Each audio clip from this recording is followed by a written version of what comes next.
Hello everyone, welcome back to my channel Wisdom Academy. I am Komal Dixit and I hope आप सब लोग बहुत अच्छे होंगे। जैसा कि आप सबको पता है 30 नवंबर को केवीएस पीआरटी का फाइनल रिजल्ट आया है।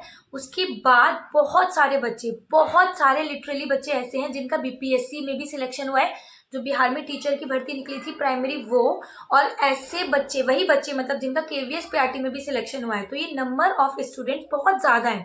तो इसके बाद ना बहुत सारे बच्चों के कमेंट्स आ रहे हैं टेलीग्राम पर, पर्सनल मैसेज, किसी भी टाइम कॉल भी कर देते हो आप, रात के 2 बजे 3 बजे कभी भी टेलीग्राम से कॉल हो जाती है। मुझे पता नहीं क्या हो गया, ये एकदम से इंसान डर जाता है ना।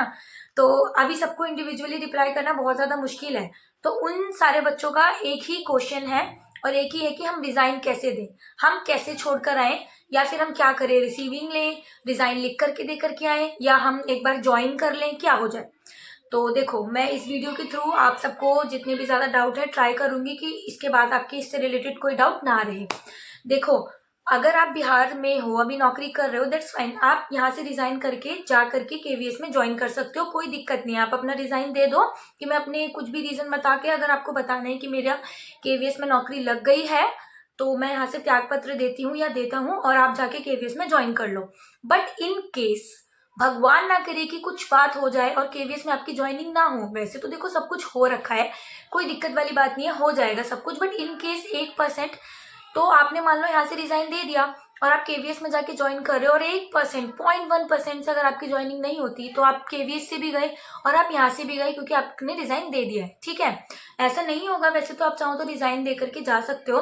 तो इस सिचुएशन से बचने के लिए ना आप क्या कर सकते हो, अभी देखो, अभी आप जहाँ पे भी हो, अगर आप बिहार में के रेजिडेंट है तो वेल एंड गुड, नहीं तो अभी आपको सब कुछ छोड़ छाड़ के वापस आना होगा, ठीक है। और मेरे को बोला था, जैसे जब मैंने बीपीएससी की ज्वाइनिंग ली थी तो मैंने ना मेरा जो बीआरसी था, बीआरसी के बाद जो डीओ बैठते हैं, मैं वहाँ ऑफिस में गई थी, मैंने बताया था कि मेरा ना एक रिजल्ट वेटिंग है और अगर मेरा उस रिजल्ट में नंबर आता है तो मैं छोड़ दूंगी, ये मैंने पहले ही इन्फॉर्म कर दिया था। अब मुझे नहीं पता आप लोगों को ये नॉलेज होगी या आपने इन्फॉर्म करा है नहीं करा, बट मैंने ये लिख करके उनको रिटर्न में दिया था, मैंने बताया था कि मेरा रिजल्ट एक अवेटिंग है, अगर वो होता है तो मैं वो छोड़ दूंगी, ठीक है। और ऐसा कोई इशू नहीं था कि उन्होंने एक्सेप्ट नहीं करा, कुछ भी नहीं, मैं रिसीविंग लेकर के आई थी।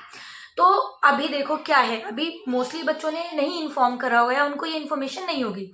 तो अभी इस सिनेरियो में आप क्या कर सकते हो, आप सीधे अभी छोड़ के मत आओ। अभी आपके पास जो सीएल है, लड़कियों के पास एसएल है, आप लोग 1-2 दिन की एसएल लगा लो।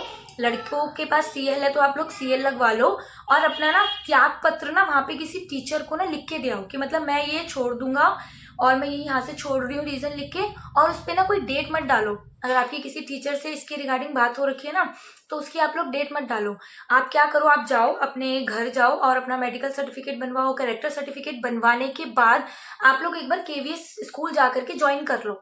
इसमें टाइम लगेगा 4-5 दिन का, तो 2-3 दिन आपकी वहां पे एब्सेंट लग जाएगी, कोई इशू नहीं है क्योंकि अब तो आपको छोड़ना ही है, ठीक है। तो आप अपना केवीएस जाके ज्वाइन कर लो और जब एक बार आपका केवीएस ज्वाइन हो जाता है, आपने ज्वाइनिंग ले ली, तो आप किसी भी टीचर को, प्रिंसिपल को नहीं, वहां पे टीचर को बोल दो कि ये जो है मेरा रेजिग्नेशन लेटर है, ये प्रिंसिपल को आप दे दो। एक दिन पहले की डेट डलवा दो उस पर, जिस दिन आपने ज्वाइनिंग लिया, मान लो 7 दिसंबर, 6 दिसंबर, तो आप रिजाइन पे 5 दिसंबर की डेट डलवा करके आप भेज दो और वो आपके पास प्रिंसिपल के पास चला जाएगा। प्रिंसिपल फिर उसको आगे भेजता रहेगा, वो उसको अपना प्रोसेस करेगा, ठीक है। एक तो काम आप ये कर सकते हो अगर कर पाओ तो। सेकंड चीज, मान लो आपके पास अभी नहीं है कि आपको क्या करना है क्या नहीं, समझ में नहीं आ रहा और आप सब छोड़ छाड़ के चले गए हो, तो कोई बात नहीं, आप ऑनलाइन व्हाट्सएप के थ्रू मेल भेज दो। या तो आप स्पीड पोस्ट करना चाहते हो तो स्पीड पोस्ट कर दो, नहीं तो आप एक एप्लीकेशन लिखो और अपना त्याग पत्र व्हाट्सएप पे वहां पे भेज दो कि मैं यहाँ पे छोड़ रहा हूँ। आपको छुट्टी लेनी है नहीं लेनी, 3-4 दिन की एब्सेंट लगेगी, आपका रेजिग्नेशन लेटर वहां पे पहुंच जाएगा, ठीक है। और बहुत सारे बच्चे बोल रहे थे कि हमें वहां से छोड़ना पड़ेगा, हम वहां से रिसीविंग लेके जाएंगे कि हमने यहाँ पे इतने दिन काम करा है। तो देखो, इस सीन में ना फंस सकते हो। अभी आपको ज्वाइनिंग लिए हुए 1 महीना नहीं हुआ, किसी को भी 1 महीना नहीं हुआ होगा, चाहे वो बिहार के किसी भी जिले में हो, क्योंकि सबसे पहले वैशाली और इन सबको मिली थी तो उनकी भी तारीख थी 14 नवंबर और 13 नवंबर। तो 1 महीना भी आपको काम करे नहीं हुआ तो आपको कोई गवर्नमेंट नौकरी में क्यों लिख के देगा कि इस बंदे ने यहाँ पे इतने दिन काम करा है, नहीं लिखेगा। और अगर आप ये आगे जाकर के अप्रूव करवाने भी जाओगे तो हो सकता है वो आपको अप्रूवल दे ही ना। तो इस सीन में आप क्या हो पाएगा, आप नौकरी छोड़ ही नहीं पाओगे, आप जा ही नहीं पाओगे वहां से। तो यहाँ पे थोड़ा सा सोच समझ के काम करना। अगर स्टिल आपको रिसीविंग लेनी है, आपको लिख के लेके जाना है कि मैं यहाँ से त्याग पत्र दे रही हूँ, मैंने यहाँ पे इतने दिन काम करा है, तो वो आपकी चॉइस है, ठीक है। अब यस, अभी हम क्या कर रहे हैं कि हम सीधे छोड़ करके आ रहे हैं। अब देखो, जब भी हम एक गवर्नमेंट एम्प्लॉय बन जाते हैं, गवर्नमेंट एम्प्लॉय बनने के बाद हमें जहाँ पे हम जिस ऑर्गेनाइजेशन में हम काम कर रहे हैं वहां पे हमें नोटिस पीरियड सर्व करना होता है। मिनिमम 1 मंथ का नोटिस पीरियड हमें सर्व करना होता है। अगर हम उस नोटिस को सर्व करे बिना नौकरी छोड़ते हैं तो हमें अपनी 1 महीने की सैलरी वहां पे जमा करानी होती है।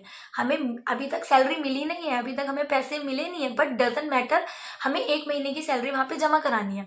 तो जो लोग छोड़ करके आ गए हैं या एकदम से छोड़ दिया है, उनको ज्यादा से ज्यादा, जैसे आप लोग डर रहे थे क्या होगा, यही होगा कि आपको ना 1 मंथ की सैलरी अपनी वहां पे देनी पड़ेगी। तो अगर एक बार आप केवीएस ज्वाइन कर लोगे और सारी चीजें हो जाती हैं तो आप वो सैलरी बाद में दे सकते हो। बट यस, अगर वो आपसे सैलरी ले रहे हैं ना, तो उससे पहले उनको जो आपने पर्टिकुलर डेज काम करा है ना, 20 दिन, 15 दिन, 25 दिन, उसकी सैलरी देनी होगी। अगर उन्होंने उसकी सैलरी दे दी तो फिर आपको 1 मंथ की मैक्सिमम सैलरी वहां पे सबमिट करनी पड़ेगी। ज्यादा से ज्यादा ये होगा, ठीक है। वो भी जो आप पूछ रहे थे ना क्या होगा क्या नहीं, ठीक है। तो अभी आप लोग देख लो कैसे क्या करना है। कोई स्मार्ट डिसीजन लेना, ऐसी चीजें मत करना कि फंस जाओ आप, क्योंकि 21 है डेट ज्वाइन करने की। So all the very best and सब अच्छा होगा। और अच्छे से थोड़ा सा स्मार्ट प्ले करना, मतलब अगर आपको छोड़ना ही है तो। अगर आपको नहीं छोड़ना, केवीएस ज्वाइन नहीं करना, फिर तो कोई बात ही नहीं, आप बीपीएससी में लगे रहो, आपकी स्टेट का स्टेट जॉब रहेगी, ठीक है। So all the best.